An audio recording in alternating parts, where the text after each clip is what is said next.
Thank you, Build Up California. Thank you to all my colleagues, fellow colleague panelists here, and thank you all who are participating this afternoon for this very important convening. I'm the Public Policy Associate for Crystal Stairs, and I'm also representing the ECE Coalition today to really talk about what are, as Erica even stated, what's our reaction and what is really the pulse of what we are all saying in response to the May revision that Kristen this provided in that video before.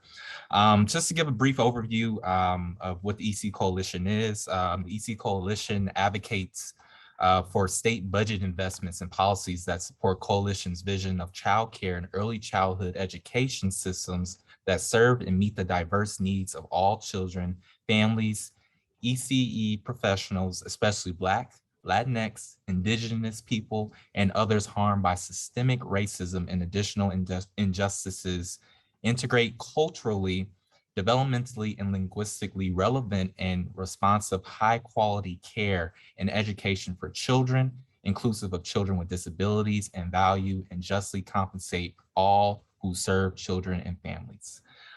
So just to give a brief overview of before even the May revise, the EC Coalition, which is comprised of a lot of organizations that are really looking to advance early education in California. We really had the high level of policy priorities, which included increasing our child care provider wages. We knew that obviously with the 2018 RMR increase, that was just not enough. We know that inflation has increased since even 2018, 11%. And I'm sure we all have been to the gas station recently. We've been to our grocery stores. I can name a bunch of things, right? It has not gotten any better. And so we're really advocating for that. Waiving family fees and increasing access for our families. That's a huge issue, right? And we see that, as I'll go on and talk about what that looks like now in the May revise, how we got to win with that, but it needs to be more, right? And then infrastructure grants and also workforce development grants is what we really were pushing for in terms of the high level policy priorities before the May revise. The problem still persists though, right? Amid COVID-19, the pandemic is not over. We know that, we're moving toward this, I heard a phrase, kind of like the endemic, right? Or we're kind of transitioning back into being in person, we're in conference providers. Our child care providers and also our families are still suffering disproportionately in our Black and Latinx communities and other marginalized communities of color.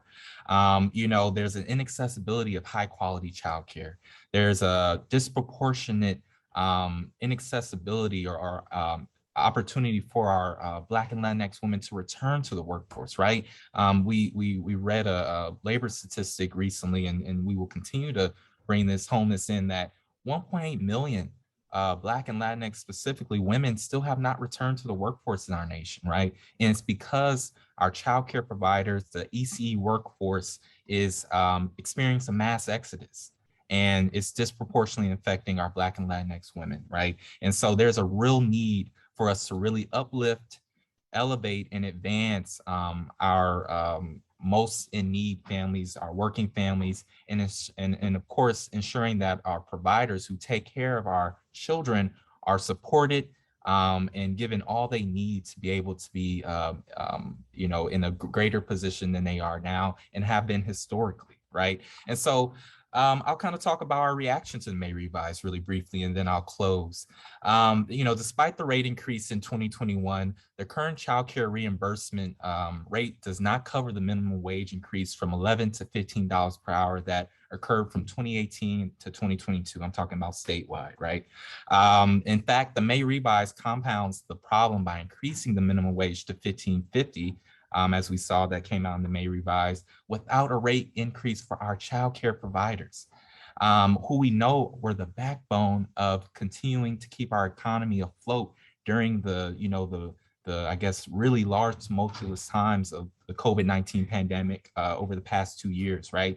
And California being the fifth largest economy in the world, yet providers have not seen a rate increase in a January or May budget in well over 4 years. California, mandates that there's a $15 minimum wage increase for all employers, but somehow the state has chosen to exempt themselves from providing that minimum wage increase to childcare providers. So it's a problem, and we're still looking to really address that. So this means that again, we need to look at how we consider where our value is as a state, right?